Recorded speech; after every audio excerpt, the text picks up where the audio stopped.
Olá a todos, a aula desta semana será de eletrodinâmica. Bom, elétron, o nome já diz que é o movimento dos elétrons, das cargas, e a dinâmica, enfim, o seu movimento. Se antes estávamos estudando eletrostática, quando estão parados, agora estamos estudando eletrodinâmica. O que faz algo se mover é justamente um trabalho. Toda partícula que se move em um determinado campo, ela tem que realizar trabalho. Esse trabalho, ele se relaciona aqui na eletrodinâmica por uma grandeza chamada potencial elétrico ou tensão elétrica. Diferença de potencial também, né? DDP, diferença de potencial. Algumas pessoas chamam de voltagem, porque o potencial é dado em volts, a unidade é volts. Mas eu acho esse nome um pouco peculiar, porque volt é só unidade, não é a grandeza. Mesma coisa de chamar energia de joulagem, de chamar o comprimento de metragem, de chamar o tempo de segundagem. Eu acho um pouco bizarro esse negócio de chamar tensão de voltagem, mas enfim. O potencial elétrico, ele é definido como um trabalho que eu tenho que realizar indo de um ponto A para um ponto B de uma certa carga. Por exemplo, aqui eu tenho esse campo. Vamos supor que o ponto A seja esse ponto aqui e o ponto B seja esse outro ponto. Ou seja, ele teve uma trajetória mais ou menos nesse formato. É uma partícula de carga aqui. Pode ser positiva ou pode ser negativa. O potencial dessa carga é justamente a relação. A diferença de potencial dessa carga é justamente a relação entre a razão do trabalho que ela teve que realizar do ponto A ao ponto B dividido pela sua carga. E aqui eu também posso ver como eu tenho um VA menos um VB. Isso porque, perdão, isso porque na verdade era para ser B menos A, mas enfim, não interessa. Isso porque eu tenho um campo potencial, então cada ponto desse campo eu vou ter um determinado potencial. Posso ter 1 volt, 2 volts, eu vou ter cada ponto nesse campo eu vou ter um potencial diferente. Eu posso calcular o trabalho calculando então a diferença de potencial entre dois campos ou calcular de forma direta, são análogos. Eu também posso calcular o potencial em um determinado campo a partir da sua carga pontual. O potencial, então, é a constante eletrostática vezes a carga da partícula dividido pela distância. Por exemplo, aqui eu tenho uma determinada partícula de carga, aqui a carga está positiva, e aqui eu vou ter, por exemplo, esse ponto, esse vermelhinho está aqui. Ele vai ter uma determinada distância R, desse ponto até a partícula. E então isso dá o seu potencial. O potencial ele é como se fosse um análogo da eletricidade à altura, por exemplo. Eu tenho uma determinada energia potencial gravitacional que ela se relaciona com a altura. A energia potencial gravitacional é massa vezes a aceleração da gravidade vezes a altura. A massa e a aceleração da gravidade variam para o mesmo corpo. Um corpo ele vai ter sempre a mesma massa, ele vai ter sempre a mesma aceleração da gravidade, né? Se ele não for muito alto nem muito baixo, vai estar com a mesma aceleração. O que pode variar a sua energia potencial gravitacional é justamente a sua altura. Se ele tiver numa altura elevada, ele tem uma grande energia potencial gravitacional. Se ele tiver se ele tiver baixo, tem uma pequena energia potencial gravitacional. A mesma coisa acontece na eletricidade. A altura, né, na eletricidade é como se fosse a nossa tensão, o potencial elétrico. Maior potencial elétrico significa maior energia potencial elétrica. Enfim, menor potencial significa menor energia potencial elétrico. Então, o potencial elétrico está relacionado à energia, assim como a altura está relacionada com a energia potencial gravitacional. Aqui temos as superfícies equipotenciais. Como já diz, que é igual ao potencial de potencial. Então, superfícies com o mesmo potencial. Se elas têm o mesmo potencial, eu tenho um ponto A e um ponto B. Eu tenho uma determinada partícula de carga Q indo desse ponto A ao ponto B, né, fazendo essa determinada trajetória. Como essa é uma superfície equipotencial, isso é, o ponto A tem o mesmo potencial que o ponto B. Se eles têm o mesmo potencial, a sua diferença de potencial é zero. Ou seja, o seu trabalho também é zero. Aqui, por exemplo, temos aqui essa diferença de potencial, esse VA menos VB, igual a WAB dividido por Q. Se essa diferença entre A e B for nula, o trabalho também será zero. Ou seja, em superfícies equipotenciais, eu não preciso realizar trabalho para mover uma partícula de um ponto A para um ponto B se eles tiverem o mesmo potencial. Ou seja, vamos supor que esse B esteja, que esse B esteja aqui, mais ou menos aqui. Eu não vou gastar energia, não vou precisar realizar trabalho para mover essa partícula do ponto A ao ponto B. Eu não preciso realizar trabalho. Aqui temos linhas equipotenciais, que é só uma representação de uma superfície equipotencial. Essas linhas aqui, pontilhadas em amarelo, elas têm o mesmo potencial. Vamos supor que aqui seja de 1 volt, em toda essa extensão, aqui seja, sei lá, de 2 volts, aqui seja de 3 volts, enfim. Cada linha pontilhada, ela vai ter o mesmo potencial. Não importa se for aqui em cima ou aqui embaixo, vai ter sempre o mesmo potencial. E aí é bom tomar cuidado, porque algumas questões, elas colocam um ponto aqui e outro ponto aqui, como se fosse na diagonal. Aí a pessoa vai querer calcular a diferença de potencial, vai usar o quê? Vai usar Pitágoras, né? Vai usar aqui sendo um cateto e esse sendo outro. Só que, para ver, nesses casos, quando tem uma linha de campo, eu só preciso saber a diferença na horizontal, já que eles têm sempre o mesmo potencial, não preciso fazer Pitágoras. E aqui eu tenho outra superfície equipotencial, né, que é só outra representação dessa. E aqui, vamos supor que eu pegue duas cargas e agora eu aproxime. Onde está o pontilhado é onde eu tenho o mesmo potencial. Então aqui no meio eu vou ter o mesmo potencial. Aqui nesses círculos entre aspas, né, não é bem círculo, mas enfim, eu vou ter também uma superfície equipotencial. Aqui o que eu tinha falado anteriormente, eu não preciso, eu não preciso realizar trabalho para mover uma partícula para superfície com o mesmo potencial, para pontos de mesmo potencial. Eu não preciso realizar trabalho. Isso acaba sendo... deixa eu ver a palavra... Enfim, acaba dando origem, como o trabalho ele é conservativo, ele só depende do ponto final e inicial, né? Sabemos, leis da dinâmica, o trabalho ele não depende do meu caminho.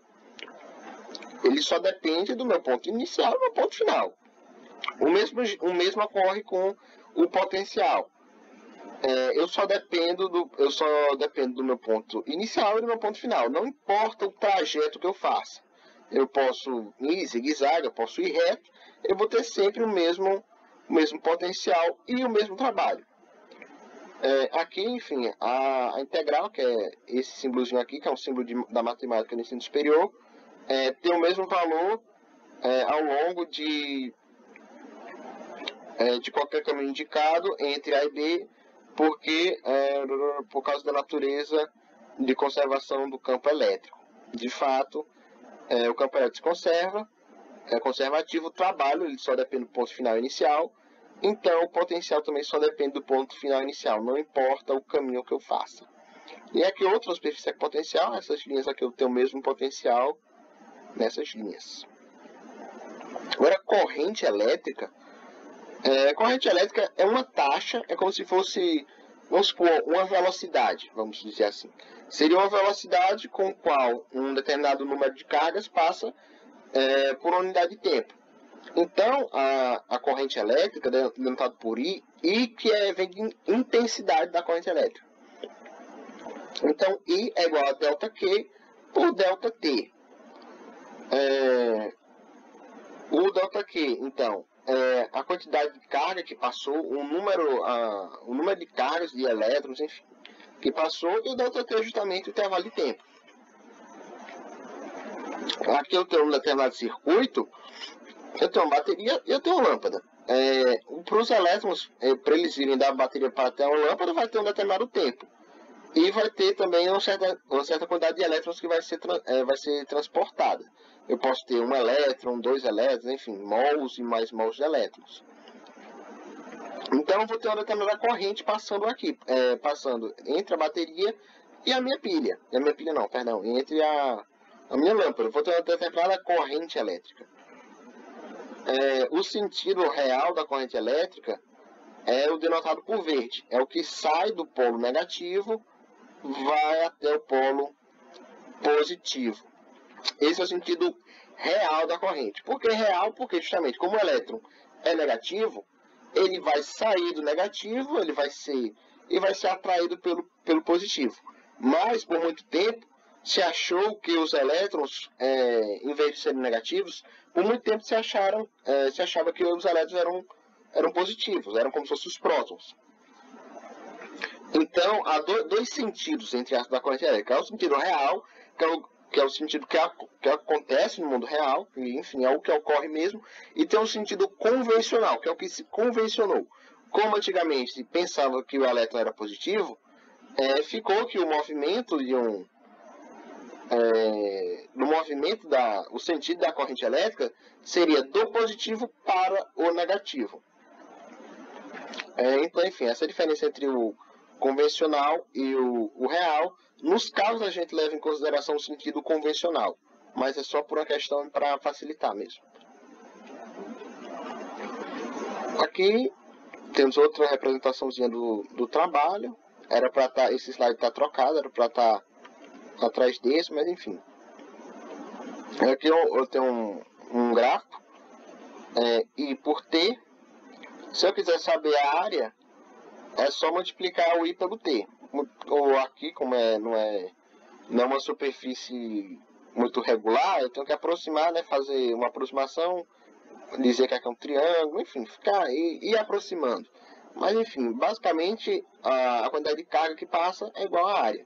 Do mesmo modo que se eu tenho um gráfico de MRU, a minha, por velocidade de tempo, por exemplo, o meu espaço é justamente a velocidade vezes o tempo, a mesma linha de raciocínio. Aqui eu vou ter, era para estar no outro slide, mas enfim, eu tenho um determinado circuito também, o terminal A e o terminal B, e entre eles eu vou ter uma determinada diferença de potencial, vou ter uma determinada tensão. E essa tensão, como já foi dita, é dada pelo trabalho que a carga realiza. O trabalho é a diferença da energia cinética, a variação da energia cinética. Então, enfim, a energia de B menos a energia de A dá o meu trabalho. E se eu quiser saber o potencial, eu calculo o trabalho dividido pela carga. Agora eu vou ter alguns efeitos da minha corrente elétrica. Primeiro eu vou ter o efeito térmico, que é dado pelo efeito Joule. Por exemplo, uma lâmpada incandescente, quando eu passo uma determinada corrente elétrica nela, ela vai se aquecer, ela vai perder um pouco de energia em forma de calor, ela vai se aquecer. Deixa eu ver outro exemplo. Uma pipoqueira, por exemplo. Uma pipoqueira, ela vai rodar, ela vai rotacionar, né? Que ela, enfim, pipoqueira, a maioria funciona com ar quente. Ela vai precisar esquentar, ela precisa esquentar. E quando ela esquenta, ela perde um pouco de energia na forma de calor. Do mesmo jeito que o chuveiro elétrico. Ele vai ter uma determinada resistência lá que vai perder calor. Vai perder energia na forma de calor, melhor dizer. Então, o efeito térmico ou o efeito Joule da corrente elétrica. Também temos o efeito magnético, vamos estudar na aula futura. E toda vez que eu tenho um movimento de cargas, eu vou ter um campo magnético naquela carga. E daí eu posso fazer um eletroímã, por exemplo, que é um eletroímã, como o próprio nome já diz, é um ímã, mas eu posso ligar e desligar, não é um ímã natural, que ele sempre está ligado entre aspas. No eletroímã eu posso ligar ou desligar apenas apertando o interruptor. Eu tenho efeito químico, como por exemplo na eletrólise, que eu tenho um determinado composto, por exemplo, cloreto de sódio, em uma solução ígnea,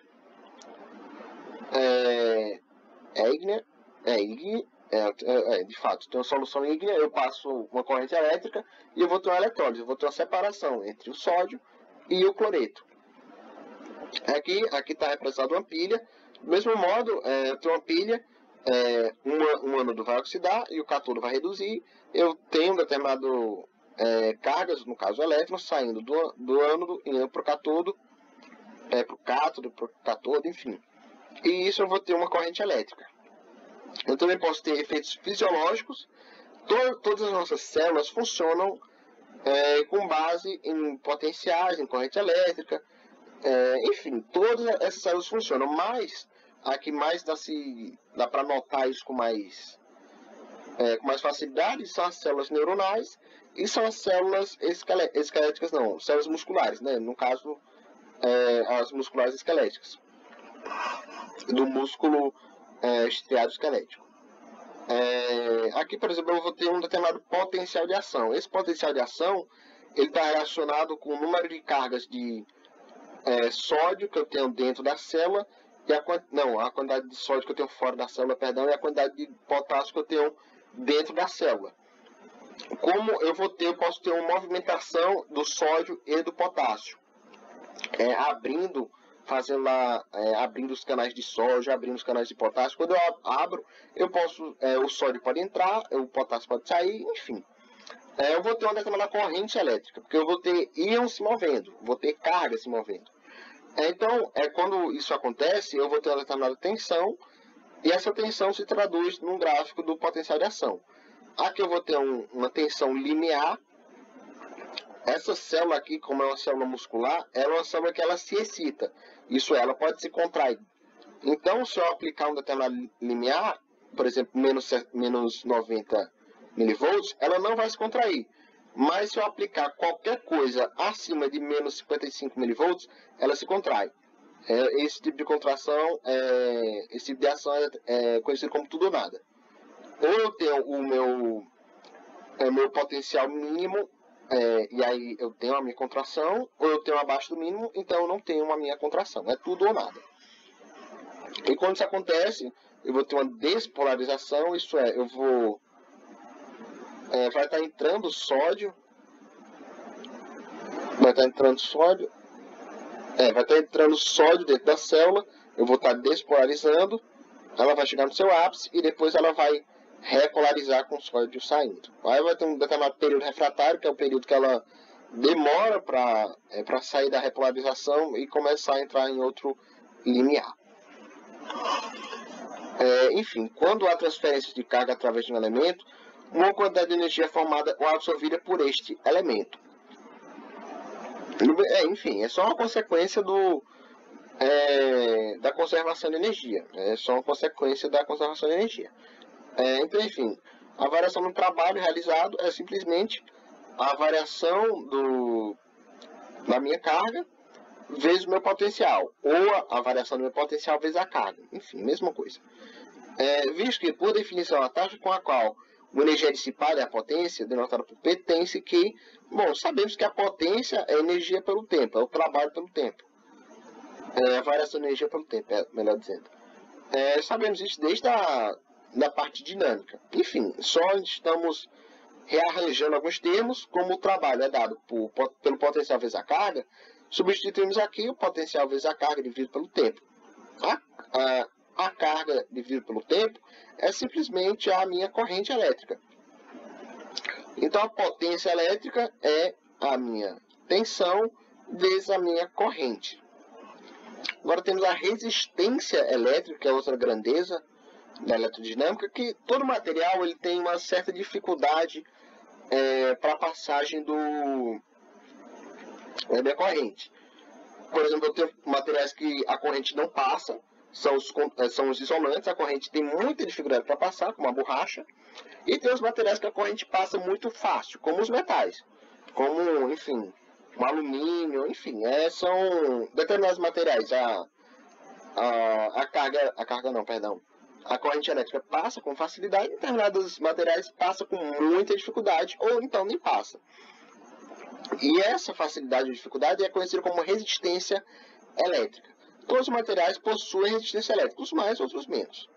Em um condutor filamentar, isso é, em forma de fio, a resistência depende basicamente de 3 fatores. Do comprimento do fio. Bom, vamos supor que eu tenho um corredor. Eu tenho um corredor e eu vou correr nesse corredor. Vamos supor que eu seja a minha corrente elétrica. Eu vou correr nesse corredor.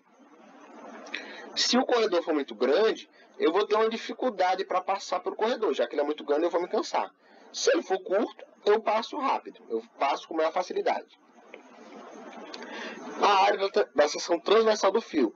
Vamos supor que agora eu tenho, em vez de ser só eu correndo nesse corredor, tenha mais, sei lá, tenha 20 pessoas correndo junto de mim. Correndo comigo. Se o meu corredor for largo, as pessoas elas vão passar sem resistência alguma, sem dificuldade alguma. Agora, se o corredor for apertado, né, vai passar um colado com o outro, então não vai conseguir ninguém passar direito. Vai passar com maior resistência. E depende do material. Inicialmente, vamos supor que se seja um corredor liso, né, eu posso ir deslizando, posso ir com muito mais facilidade, diferentemente se for um corredor rugoso, por exemplo. Então, a resistência elétrica, ela só depende basicamente de 3 fatores, que é o comprimento do fio, né, o comprimento do corredor, a área da seção transversal do fio, né, que é a largura do corredor, e do material. Então, a resistência elétrica é igual a resistividade, né, essa letrinha que é o Rho, uma letra grega, o Rho vezes L, que é o comprimento do fio, dividido por A, que é simplesmente a área da seção transversal do fio. Simplesmente, se eu pego o fio, eu corto ele com a faca, é aquela área que eu cortei. Enfim, a resistividade ela já é uma característica do material. Então, aqui tem uma tabelinha, determinados materiais vão ter uma resistividade maior, outros uma resistividade menor. Outra coisa, essa é conhecida como a segunda lei de Ohm. Por sinal, a resistência elétrica é dada em Ohm. A unidade de resistência elétrica é dada em Ohm, a unidade de potencial é dada em volts, a unidade de corrente é dada em ampere. Enfim, essa é a segunda lei de Ohm. A primeira lei de Ohm é o potencial dividido pela linha corrente. Aqui as leis de Ohm, justamente já tinha adiantando, eu vou ter um determinado gráfico de tensão pela corrente. Esse gráfico está aqui. Se eu aplicar uma corrente I1, eu vou ter uma tensão U1 ou V1. I2, U2, I3, U3, eu percebo que isso é linear, essa progressão é linear. Toda vez que eu tenho um resistor com essa progressão linear, dizemos que é um resistor ôhmico. Ôhmico porque obedece a essa linearidade. Se for, por exemplo, se aqui tivesse uma curva, não seria um resistor ôhmico, seria um não ôhmico. Para os resistores ôhmicos, a primeira lei de Ohm diz que a razão entre o meu potencial e a minha corrente é uma relação constante. V1 dividido por E1 é igual a V2 dividido por E2, que é igual a V3 dividido por E3, enfim, assim sucessivamente. Então, a primeira lei de Ohm diz que a minha resistência elétrica é igual a tensão dividida pela corrente que está passando. E a segunda lei de Ohm, aquela que vimos anteriormente, é a resistividade do material vezes o seu comprimento dividido por A. Esse A justamente é a área da seção transversal, é essa areazinha, o comprimento, o L, é simplesmente o comprimento, e a resistividade é uma característica do material. O efeito Joule, como já foi dito anteriormente, é a dissipação da energia em forma de calor. Para achar uma equação que dê o efeito Joule, enfim, é bastante simples. Sabemos que a potência é igual à variação da energia pelo intervalo de tempo. A energia, a quantidade de calor é uma modalidade de energia, então eu posso colocar nessa equação. Então eu coloco quantidade de calor dividido pelo intervalo de tempo. Sabemos que a minha potência é igual a I ao quadrado vezes R.